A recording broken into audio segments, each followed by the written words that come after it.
मैं रोई गिड़गिड़ाई, लेकिन तीनों ने एक न सुनी। मैंने खुद को बचाने के लिए काफ़ी विरोध किया, उनको पीछे धकेला, रोते हुए बार बार कहा कि मुझे जाने दो, मेरा एक बॉयफ्रेंड है, लेकिन वे नहीं माने। मोनोजीत मिश्रा के पैर छुए, लेकिन उसने मुझे जाने नहीं दिया। वो ज़बरदस्ती मुझे गार्ड रूम में ले गए, कपड़े उतारे। ये शब्द है कोलकाता के साउथ कोलकाता लॉ कॉलेज में पढ़ने वाली 24 साल की उस पीड़िता के, जिसके साथ सीएमसीपी के जिला महासचिव मोनोजीत मिश्रा और उसके 2 साथियों ने मिलकर दरिंदगी की। इंसानियत को हिला देने वाली इस वारदात ने कोलकाता आरजी कर मेडिकल कॉलेज की स्टूडेंट के साथ हुई दरिंदगी की वारदात को एक बार फिर से सामने ला दिया है। पीड़िता ने जो शिकायत की है, लॉ कॉलेज की स्टूडेंट की शिकायत के आधार पर 4 पन्नों की एफआईआर लिखी गई है, जिसमें पीड़िता ने एक एक कर बताया है कि उसके साथ कब, कैसे और क्या क्या हुआ है। पीड़िता की शिकायत के आधार पर मुख्य आरोपी मोनोजीत मिश्रा को बनाया गया है। वहीं फर्स्ट ईयर के छात्र जैब अहमद, जिसकी उम्र 19 साल, और प्रमित मुखर्जी, जिसकी उम्र 20 साल है, को भी आरोपी बनाया गया है।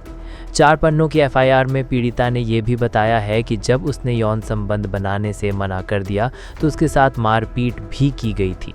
वहीं अब इस मामले में राजनीति भी शुरू हो गई है। एक तरफ ममता सरकार की मंत्री ने अपनी सफाई दी है, वहीं दूसरी तरफ बीजेपी नेता दिलीप घोष ने टीएमसी सरकार पर बड़े आरोप लगाए हैं। देखिए, आपको क्या घटना सामने आई है। साउथ कोलकाता में एक लॉ कॉलेज है और वहाँ पे कॉलेज बंद हो जाने के बाद रात में एक यौन पीड़न हुई है उसी कॉलेज की एक स्टूडेंट के ऊपर, और 12 घंटे में जब ये कंप्लेंट कलकत्ता पुलिस तक गई, कलकत्ता पुलिस तुरंत ही जो 3 जन आरोपी हैं उनको पकड़ के पुलिस के कस्टडी में रख के अब जो है तहकीकात चल रही है। जैसे जैसे पीड़िता ने कहा, ठीक उसी तरीके से उन तीनों को उठवा के अब पुलिस में जैसे इन्वेस्टिगेशन चल रही है। पीड़िता की भी स्टेटमेंट ली गई है, उसकी इलाज भी चल रही है, और मानसिक और शारीरिक तौर पे जो भी उसकी तकलीफें हैं उनको देखे जा रहे हैं उसकी।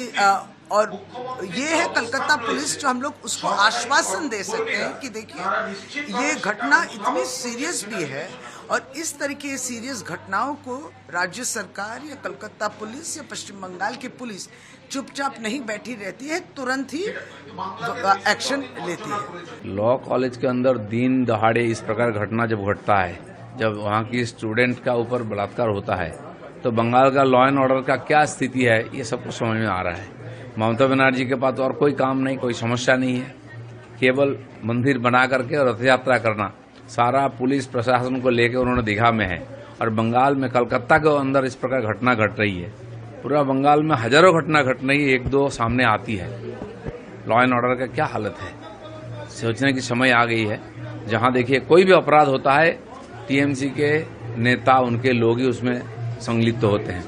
कालीगंज में जो 6 क्लास की लड़की की हत्या हुई है, बमबारी हुई, और कौन है दोषी? उनका टीएमसी का बूथ प्रेसिडेंट। और लॉ कॉलेज में वहाँ के स्टूडेंट के साथ जो बलात्कार हुआ, उसमें दोषी कौन है? टीएमसीपी की लीडर है। तो जितने दुष्कृतकारी, जितने एंटी सोशल टीएमसी पार्टी में है, और टीएमसी का झंडा पकड़ लेने के बाद कोई दोष नहीं है, ना तो पुलिस कोई कार्रवाई करेगी।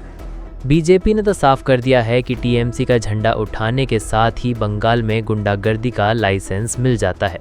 जाहिर है अब इस मामले को लेकर एक दूसरे पर कीचड़ खूब उछाले जाएंगे, लेकिन इस मामले में सबसे अहम बात यह है कि पीड़िता को जल्द से जल्द इंसाफ मिलना चाहिए, जिसका दावा मंत्री शशि पांजा करती दिखाई तो दे रही हैं, लेकिन इंसाफ कब तक मिलेगा फिलहाल कहना मुश्किल है। इस खबर में बस इतना ही। बाकी अपडेट्स के लिए जुड़े रहें वन इंडिया हिंदी के साथ। Subscribe to One India and never miss an update. Download the One India app now.